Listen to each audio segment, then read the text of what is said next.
How was the first catalog like? How did you make the product? Then what was the idea behind the customer, like the market positioning and the kind of customers? So I think I started from the idea that I want a certain amount of SKUs. I want to focus on textiles as a starting point and do a few different type of products that go for living room, dining, bedroom. And did you see any gap? The gap that I saw mostly was in the visual language, the colors, and the softness. Practically. Also, in terms of styling. So, my background is that I've sold a lot and designed a lot for Scandinavian brands, French brands. That is also where my aesthetic comes from. And the idea was to marry that aesthetic with something that was made in India, but at the same time, it should also fit in Indian homes. And I started with a color board, like always. Yeah. It was the pandemic, and my personal need was to feel calm, safe, and cocooned in my home. So those were the colors that I went for. They were quite muted because that's just the energy that I wanted to create. And you think COVID also impacted that energy? I feel like whenever there's any kind of crazy stuff happening around the world, there is a very strong response from within. It can either be to feel very safe and kind of hide, which is I think what many people felt during the pandemic. And now, funnily enough, I think it's shifted because it's been so prolonged and the world hasn't become a better place since then. Now I think actually what people feel is that no matter what happens in the world, I'm going to live it up. Yeah. So now people want personality. But that time it was different. This is a few years back. So I started with a color board. And then I started working on patterns, watercolor pattern repeats, lots of painting. And when I was painting, my personal watercolor style is that I wanted to feel and emulate nature in the best way possible. So I love using granulating pigments that are actually made from like real rocks that come from the earth. It probably took me a few months to figure out what patterns I was going to do, what's going to be the visual resonance between the different patterns. Because when we talk about home decor and a collection, every product has to work with the other product. So in a garment, I'm wearing one garment and I stand out and it's its own thing.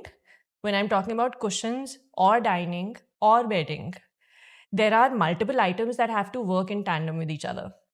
After that, it was about how do I bring this into the world? And those were two things, website and social media or content shoot. And I knew that that was something really, really important to me. I guess every founder chooses what they're going to spend on, what's a non-negotiable. They're not going to skimp on that and what they can build on later. For me, it was social media was top. Quality was top, design was top. And then whether it was PR, that could come later. Having big number of sales, that can come later. I want to start small. I want to take baby steps. I want to find my footing. And also see how are people responding to it and what are they liking about the collection. I actually want to feel stable and grounded in what I've created. Baby steps. Just slowly, test it first. naturally. I don't like rush culture. Yeah. This whole thing that, opportunity will leave you, what's going to happen, other competitors going to come. And one thing about the collection was that I didn't want to put out even one product that I wouldn't want to buy myself. I know everything was a lot intuitive for you in catalog wise, because also you've worked for 10 years and subconsciously we start to create our first catalog because of our experience, right? So it's very hard to put numbers. But say you have your major categories, and can you tell the percentage that you had put in each category and why? Maybe that can be helpful for us to understand how the market works. And say you said cushions are selling more, but do you understand why less of table linens? So when I thought about how to curate the first collection, there's a few things to consider. First thing is, who is my vendor? What are they good at producing? Right? For me, my vendors were my parents, right? I come from an home exports family. I've done that for many years. I know exactly what their strengths are. So I wanted to use that. Within that, I know that textiles is what they're good at. I wanted to do something around that. So bedding, cushions, table. Got it.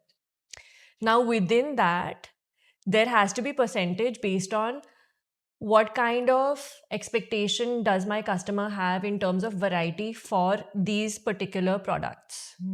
People generally want a lot of variety for cushions.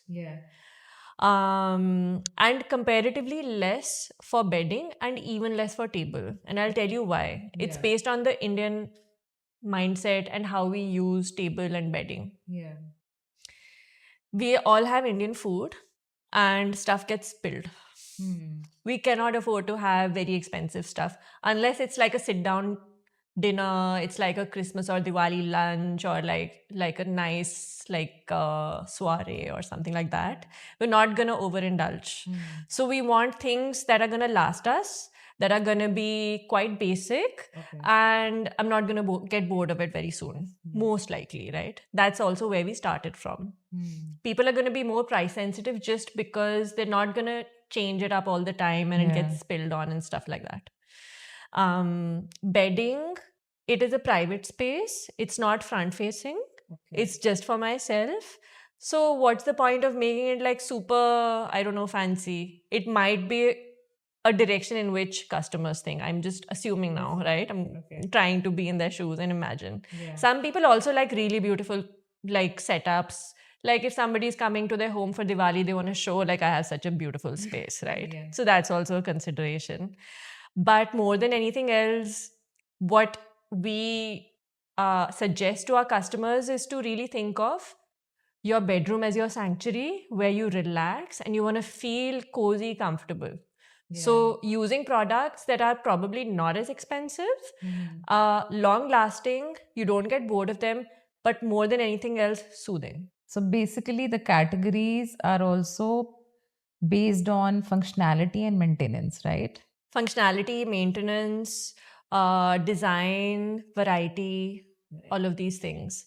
So for us, we tried, at least initially, we tried to have maximum amount of cushions, a few options of table, and even fewer bedding. But that's also based on what our strengths were. I remember that you mentioned that in home you need a lot of variety for people to come to your brand. And honestly, that was a very great plugin for me because I come from a place, as I mentioned, that I come from Panipat and it's a home for amazing textiles. The USPs that work in home are, number one, either like variety, where it's one-stop shop. Everybody can come there, buy for the whole house, figure it all out, and be done. So one vendor advantage. That's one thing that you could offer. Second is specialization. So very specific product so that people think of you as product centric. Let's say quilted embroidered bed covers. You have an amazing rolling machine of 3 meters. You've been doing this in exports and you can do that. That's a viable business. But it's not going to be so much into margins or like markups because then again, you're slightly commodifying it. Third thing is make it into a lifestyle collection. Even if it's small, even if less SKUs, think about how can I create a unique look, whether it's a tablescape, whether it's a bedscape, whether it's a cushion clump.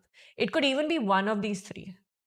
But amazing mix of materiality, some glass, some metal, some fabric. How can I mix it? Or make it completely unique. Like for example, there is this new brand called Lazy Susan. And these guys are sourcing vintage plates from Europe and selling it. And now they're also on firstdibs.com in the US. That's a fantastic idea. It's very specific, one piece, no other, limited stock, high price. But if you want it, get it before it's sold out. If you want us to keep bringing such amazing content and business hacks, please subscribe to our Clips channel, The Sonika Mata Show Clips.